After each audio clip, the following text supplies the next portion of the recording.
presenta Blue Cross and Blue Shield Uruguay, líder en calidad de prestaciones médicas. Antonio, buenas noches. Buenas noches. Doctor Sanguinetti, es un placer contar con usted una vez más aquí en el programa. Como siempre. Bienvenido como siempre. Muchas gracias. Y bueno, esta película ya la vimos, nos preguntamos, ¿por qué esta virulencia en este escenario entre Uruguay y Argentina otra vez? ¿Cuál es su lectura de todo esto? Las relaciones de Argentina y Uruguay nunca han sido fáciles. Así como las sociedades, Uruguay y Argentina, siempre se llevaron bien. En pleno conflicto de los puentes cortados, los argentinos vinieron igual acá a veranear, nosotros fuimos a Buenos Aires todo el año, como van los uruguayos, etcétera, etcétera, y nunca pasó nada. Y las sociedades nunca tuvieron problemas. Los gobiernos no siempre ha sido así, yo diría que al revés. Han sido menos los intervalos de buenas relaciones que aquellos en los cuales hemos tenido conflictos. Desde el siglo XIX, en el siglo XX, sería muy largo historiarlo, pero claro, recordemos nomás que en 1907 el canciller argentino Ceballos sostenía que todo el río era argentino. Hicieron maniobras militares acá de la isla de Flores para acá, ¿no? Cosas fantásticas que felizmente se pudieron resolver en aquel momento con dos grandes juristas, ¿no? Sí. Sáenz Peña y Gonzalo Ramírez. Con esto quiero decir que no es sencillo. Con los gobiernos peronistas tampoco ha sido sencillo. Exceptuó a Menem, que era muy afín, digamos, al Uruguay, y no tenía ese estilo tan radical. Pero en los últimos tiempos ha sido todo muy difícil, con el doctor Kirchner y con su señora. Con el doctor Kirchner terminamos en la situación casi absurda de que los presidentes no se hablaban. Cuando sube el presidente Mujica hizo muy bien. Dijo, bueno, es un nuevo gobierno, es un nuevo presidente, vamos a cambiar esto. Va a la Argentina con la Paloma de la Paz, intenta lograr un clima de fraternidad amistoso, todo parecía ayudarlo, que ciertas afinidades políticas, ciertas o presuntas, en fin, todo ayudaba al tema. Pero luego empezó la vida y empezamos a tener debates, ¿no? Que los dragados, que los canales, que la planta de regasificación que íbamos a hacer en conjunto y los argentinos la hicieron por su lado, etcétera, etcétera. Todos pasaron a ser conflictos. Sí. Y tuvimos en el medio también que venía ya de antes. ¿Y usted cree que hay un tema electoral de por medio en estos momentos, como dice el presidente Mujica, doctor Sanguinetti? Mira, hay un tema político permanente, es decir, pesan mucho los gobernadores. Este conflicto se empezó con el gobernador Busti. Sí, señor. En su tiempo era un gobernador fuerte, el gobierno en aquel momento estaba muy necesitado de ese apoyo. Y el gobernador se jugó, después de haber anunciado estentoriamente que la planta iba ahí. Ahí empieza el rencor, el resentimiento de que la empresa finlandesa finalmente decide instalarse en Uruguay y no del lado argentino. No lo había anunciado públicamente, ¿no? Están los videos por allí que circulan, ¿no? Sí. Entonces ahí se empieza a enredar, la historia y luego sigue. Entonces, el ingrediente político es eso. Yo no digo que sea específicamente la elección. Porque la otra vez hubo también una elección. Sí. Pensábamos que después de la elección las aguas iban a encalmar y no fue así, desgraciadamente. Quiere decir que estamos ante un conflicto difícil, porque además la gente de Gualeguaychú la han convencido tanto de que están al borde de la catástrofe ambiental. Sí. Mucha gente de buena fe, uno los ve en la tele y seguro no hay análisis. Y eso es lo que más duele, porque uno entiende los conflictos de frontera, los conflictos nacionales, cuando hay viejas historias, cuando ha habido guerras, remanentes de guerras, los conflictos Argentina, Brasil, Chile y Perú, bueno, hubo sangre por medio. Acá es un tema científico, el 08 y 07, entonces eso es lo que da más pena, que es un tema que debiera resolverse, porque al final es una medición técnica, es 8 o es 9, ¿no? ¿Y qué es lo que está fallando entonces, la política o la diplomacia? Bueno, está faltando todo en definitiva, porque si no logramos resolver esta situación, está faltando mucha cosa. Y el tema no es salir a buscar responsables, ni hacer cacerías el tema es ver objetivamente cómo se logra replantear este tema y poderlo llevar justamente al terreno en el cual se debe dilucidar. Pero parece difícil, ¿no? Porque miren, la proclama que leyeron los ambientalistas el otro día dijeron, hasta que no saquen Botnia a UPM, el último tornillo, bueno, eso ya es el nivel delirante. Claro. Pero el tema empieza también en lo jurídico, sí, ¿no? Porque hay una sentencia, después de a la Haya fue la Argentina, y la sentencia es muy clara. Así como nos impuso claramente que cumpliéramos los plazos, que no los habíamos cumplido estrictamente en la primera vez, también es clara en cuanto a que no se precisa el permiso, como se habla, la autorización. No, cumplidos los plazos de información, cada Estado, en este caso el Uruguay, es soberano de aplicar su legislación y manejar, digamos, sus instalaciones o establecimientos dentro de su ley. Pero desgraciadamente eso no es así. Uno oye al canciller Timmermans y encuentra un lenguaje totalmente distinto, como que no, es que es unilateral la decisión de esto, del otro. Aparte de algo que honestamente me hiere como ciudadano, y es el modo descomedido con que se expresa, incluso de nuestro presidente, con el cual uno puede tener diferencias, yo las tengo, sí, pero es nuestro presidente. Entonces no me gusta nada que un canciller de cualquier país que sea hable como ha hablado este canciller, poco menos que acusándonos a todos, al gobierno y a todos los que le seguimos en este caso, de ser instrumentos de un lobby internacional. Bien. Bien, doctor Sanguinetti, yo le pido un instante porque hablábamos en el comienzo del programa justamente que tenemos datos para ser analizados o conclusiones por parte de un experto en estas latitudes que tiene que ver con temas químicos, ¿no? Así que vamos a dar paso a las conclusiones, a los comentarios que tiene para hacernos esclarecedores, dicho sea de paso, del catedrático grado 5, el doctor Oscar Ventura, esta noche aquí en Código País, ¿no? Porque queremos entender también esto, mucho se ha hablado, y los estudios canadienses, ¿qué pasa con ellos? Así que buenas noches para nuestro invitado, Alfonso, Gaby, quedamos con ustedes, a ver. Buenas noches, gracias Aldo. Sí, efectivamente, el tema clave parece ser, como decía el doctor Sanguinetti, este en definitiva es un tema de números, 04, 08, 07, ¿cuál es la realidad? Más allá de la discusión política, etcétera, etcétera. Entonces, bueno, hemos logrado obtener, digamos, las principales conclusiones del informe canadiense o de los informes canadienses de los que tanto se habla, Gaby.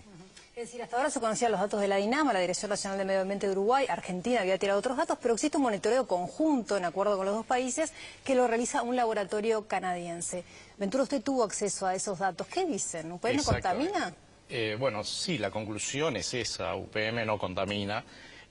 Más estrictamente, todos los parámetros que se controlan, son 39, 40 parámetros, que tienen ciertos límites. Todos esos parámetros están por debajo de los límites, en la mayoría de los casos muy por debajo de los límites, así que la conclusión efectivamente es no contamina. Nosotros, si ustedes quieren, podemos mostrarle a los televidentes, aquí lo que tenemos es una gráfica que expresa cuáles son los parámetros que se están midiendo. El primero, por ejemplo, es la temperatura, que es una de las cosas que el canciller Timmermans decía que estábamos por encima de lo que en realidad el límite que se había fijado. Bueno, efectivamente, ahí lo que tenemos es un problema histórico, digamos, tenemos un decreto en Uruguay que estipula que la temperatura de los efluentes no debe ser superior a 30 grados. Eso ya hay un artículo 11. Debido a eso, cuando se instaló en aquel momento Botnia, se adaptó a esos requisitos y enviaba los efluentes al río a una temperatura no mayor a 30 grados, más o menos 2, que es lo que se permitía.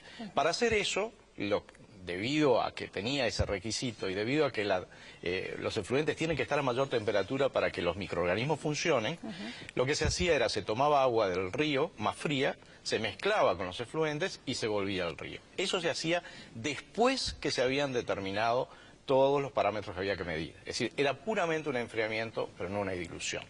Argentina se quejó, dijo que eso no podía hacerse, que estaba prohibido, qué sé yo, y el gobierno uruguayo, en un acto de, digamos, se puede decir de bondad, es decir, que quiso de alguna manera contemporizar con el gobierno argentino y lo que hizo fue pedirle a la compañía que modificara el procedimiento.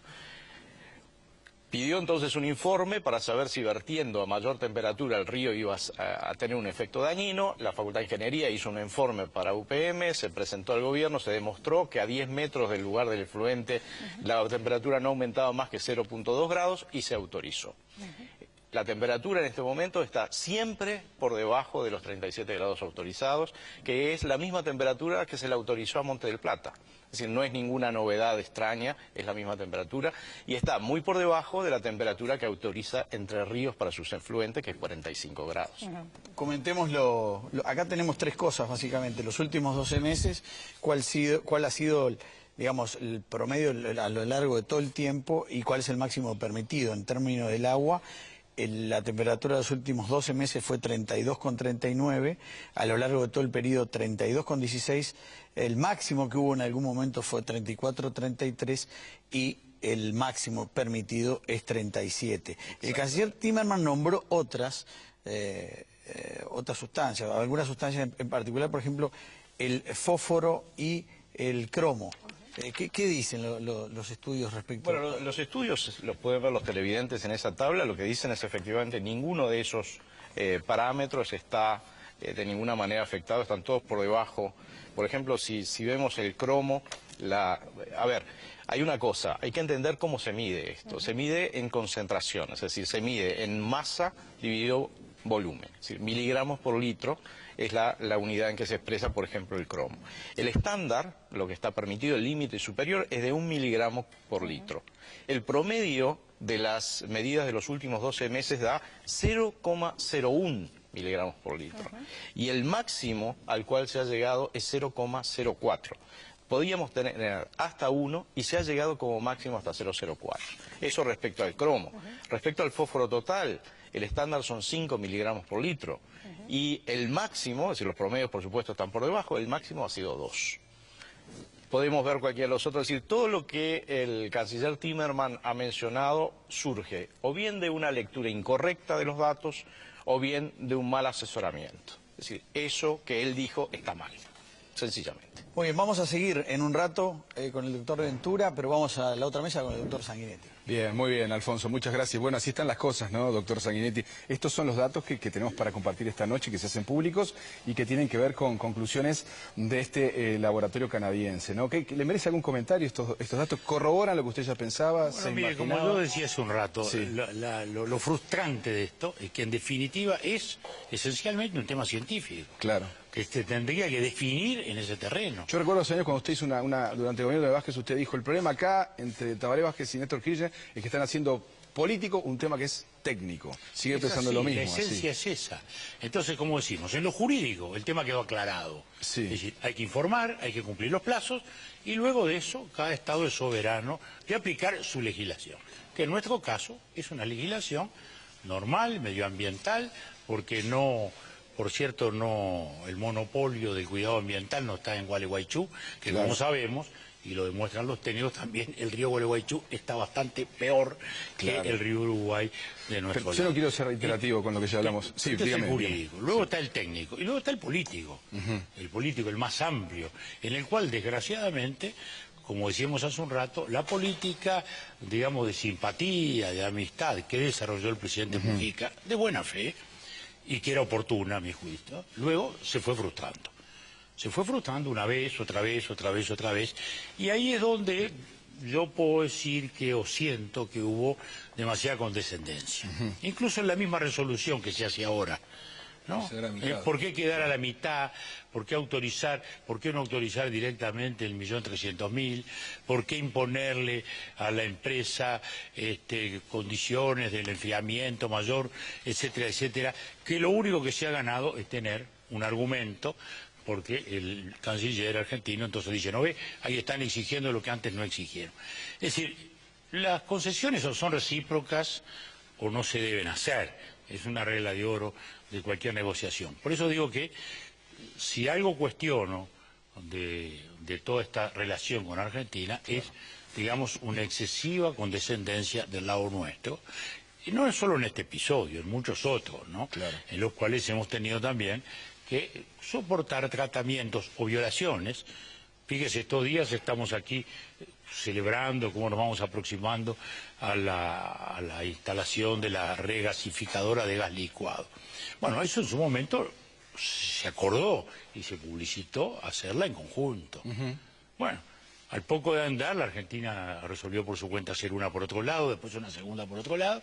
Bueno, y ahí el Uruguay tuvo que encarar esta instalación, que es una inversión enorme, que a su vez tiene una producción mayor a la que vamos a consumir nosotros, que aspiramos igual a venderla, pero en todo caso con un riesgo, digamos, que estamos corriendo, precisamente por el incumplimiento de una Argentina que firmó y al día siguiente actuó de un modo totalmente descomedido, de un modo unilateral. Usted sabe que yo no quería volver a la pregunta del principio, pero uno ve un poco el escenario que se manifiesta ahí, que somos tan buenos los uruguayos y ellos, los gobiernos argentinos, son tan malos. ¿Por qué? O sea, o nosotros nos creemos una historia que tampoco somos mire, tan... son las cosas, los procesos políticos no son automáticos y no son blanco-negro.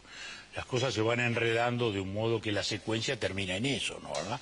Es decir, hay circunstancias. Lo que pasa es que la política económica y la política internacional argentina le ha llevado a muchos choques. Es decir, hoy está enfrentada España por la confiscación de Repsol. Está enfrentada bastante seriamente a Brasil, nada menos que a Brasil, por los temas comerciales. Está enfrentada a Chile, está enfrentada a Chile por muchas razones y ahora por el tratamiento a la principal empresa aeronáutica, LAN, que es una de las empresas más importantes. Está con enormes resquemores frente a Paraguay por el tratamiento que le dieron adentro del Mercosur, donde Argentina fue voz cantante en el sentido de suspender. Es decir, desgraciadamente la Argentina tiene esa situación. No es que nosotros tengamos el monopolio de la verdad, ni nada. Y porque además, acá mismo, como yo digo, también tenemos nuestros matices diferenciales. Yo los tengo, los he tenido. Creo que nuestra relación, si algo se puede cuestionar, que la he cuestionado muchas veces, es por excesiva condescendencia. Y también creo que nos ha faltado presencia en la Argentina. Es decir, a ver, ¿cómo sí, es eso? porque la opinión pública argentina es muy importante. Sí. La opinión pública argentina siempre ha sido muy proclive al Uruguay, muy respetuosa al Uruguay. Bien sabemos que en Buenos Aires nos tratan muy bien en general a los uruguayos. Entonces hay que apelar a eso, hay que explicar, porque también mucha gente a la cual la agreden con grandes volúmenes de información puede confundirse, ¿no? Y entonces nos ha faltado eso. Yo le digo personalmente, he estado todo lo que he podido, mi amigo el doctor Operti también, hemos estado todo lo que hemos podido en todos los medios argentinos que nos han ofrecido hacerlo y lo hemos hecho, pero yo creo que nos ha faltado presencia oficial en la Argentina, no para pelear, no para pecherear, como dice el presidente, porque entre pecherear y subordinarse o aflojar, bueno, hay un punto intermedio que es hablar, informar, discutir con seriedad, no dejarse arrastrar por estas pasiones, ni dejarse arrastrar tampoco por esas dialécticas verbales. No se trata de responder al agravio con otro agravio, pero tampoco dejarlos pasar tan fácilmente como se han dejado pasar. ¿Usted observa que hay un rebrote de nacionalismos a partir de este episodio? Es decir, ¿observa con preocupación eso por lo que usted está diciendo, de un lado y del otro, no? Bueno, mire, yo personalmente creo que los sentimientos nacionalistas, cuando van más allá del patriotismo, no son buenos. Claro. No soy nada nacionalista, soy muy patriota. Patriota, es decir, amor a mi patria. Nacionalismo ya es una actitud ideológica, creo que lo nuestro es mejor que los otros. Claro.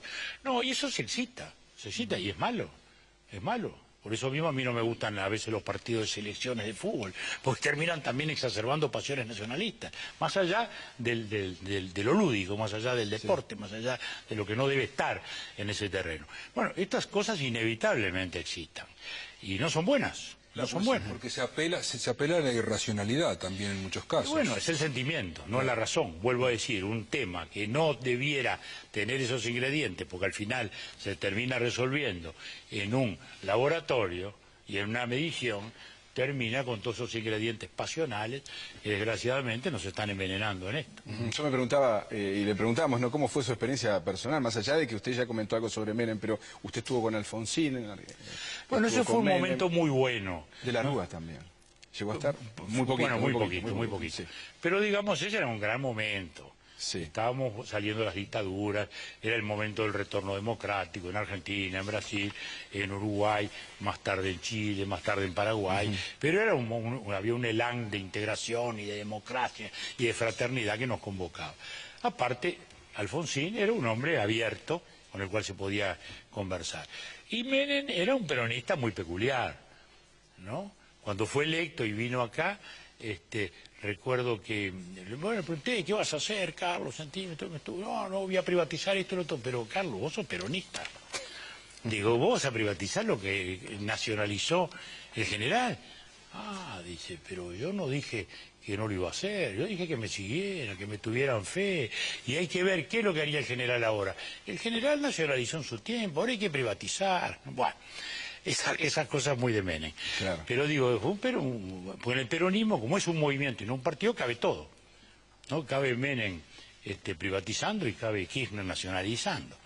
Y con Menem era muy abierto, además quería mucho el país y lo conocía palmo a palmo por los ralíes. Entonces conocía cada pueblo, hasta la esquina, cada almacén, era un personaje distinto. Felizmente, en esos años tuvimos pocos problemas, claro. Pero son, vuelvo a decir, pocos. Después ha habido de todo tipo a lo largo de la historia, esperemos que se encalme, esperemos que logremos ponerlo en un terreno racional. Mi impresión es que va a costar. ¿Va a costar? ¿Usted se imagina realmente en La Haya con Argentina otra vez? Yo no lo sé, pero va a costar. Va a costar. Espero que no vayan a La Haya, claro. Van a volver a perder. Ajá. Porque al final La Haya ya la otra vez dijo que no había evidencia de contaminación y ahora volverá a decir lo mismo. Bien. La Haya o cualquier tribunal al cual vayamos. Claro. Viene, doctor, vamos a volver, no sé, Antonio, ¿querías apuntar algo más? Aquella frase que usted dijo ahora en estos días, lo único que necesita la Argentina es un gobierno con gente racional y normal, y no un gobierno que quiera empezar de nuevo el país o pretender hacer la revolución. No, más que gente, yo aludía a un concepto que es ¿Cómo lo aplicamos acá en la relación? No, muy simple. La historia argentina, rica, extraordinaria, la Argentina es un país extraordinario, sí. Porque tiene dos cosas notables. Tiene, por un lado, enormes recursos naturales, por el otro lado, tiene enormes recursos humanos. Es un país de individualidades brillantes en todos los terrenos. Sí. En todos los terrenos. Tiene 3 premios Nobel de ciencia, no los tiene ningún otro país de Latinoamérica. España tiene 2 premios Nobel de ciencia, la Argentina tiene 3. Es decir, es un país con un enorme bagaje y capacidad individual de gente. Entonces, desgraciadamente, su vida institucional no se ha correspondido. Entonces, si uno mira la institucionalidad, la Argentina tendría que estar destruida. No lo está por esa enorme creatividad de su sociedad y sus recursos. A la inversa, nunca termina de llegar a donde está por esa institucionalidad tan compleja, que no logra tener estabilidad. Entonces, ¿qué ocurre? Uno siente que la Argentina cada 10 años la refundan. Parece que llegara Garay de nuevo, funda Buenos Aires, que prendemos fuego todo lo que ocurrió en la década anterior y empezamos de nuevo. Entonces, claro. Yo le he dicho en la Argentina incluso, no referido a la gente, sino al concepto. Lo que la Argentina precisa es normalidad. Que no piensen de nuevo que la Argentina hay que refundarla. Que no quieran hacer algo distinto. La excepcionalidad, lo distinto, lo novedoso. No, la Argentina, solo con hacer las cosas que hace todo el mundo sensato, se iría para arriba extraordinariamente. Y lo deseamos de todo corazón, porque conozco la Argentina, quiero a la Argentina, viajo a la Argentina, trabajo en la Argentina, y bueno, y es un crimen lo que siento que pasa. Doctor Sanguinetti, vamos a hablar con el doctor Ventura a continuación, pero ahora es el momento de OVE, aquí en Código País.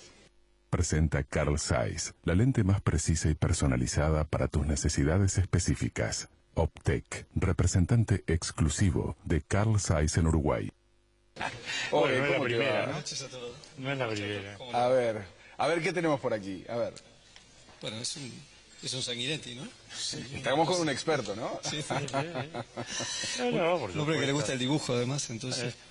Yo le vamos a decir la verdad, ¿no? Con esta ceja fácil para caricaturista, ya por lo menos hay un buen principio. Me está ayudando mucho, muchas gracias. Me está ayudando. No, usted a mí, digo. Sí, bueno, ¿qué va a hacer? No, estamos... No diré que esté bonito, pero tampoco pretendo serlo. Doctor Sanguinetti, un gusto. Con el respeto y admiración de siempre. Igualmente. He disfrutado mucho su último libro sobre lo de Trinidad, lo de Chamangá. Bueno, me alegro. Muy lindo, muy lindo. Me alegro mucho. Precioso. Doctor Sanguinetti, fue un gusto contar con usted en Código País una vez más. Muchas y será gracias. hasta la próxima, Pero seguimos escuchando a ver qué tiene para decirnos el doctor Oscar Ventura aquí en Código País. Gaby, Alfonso, adelante, por favor.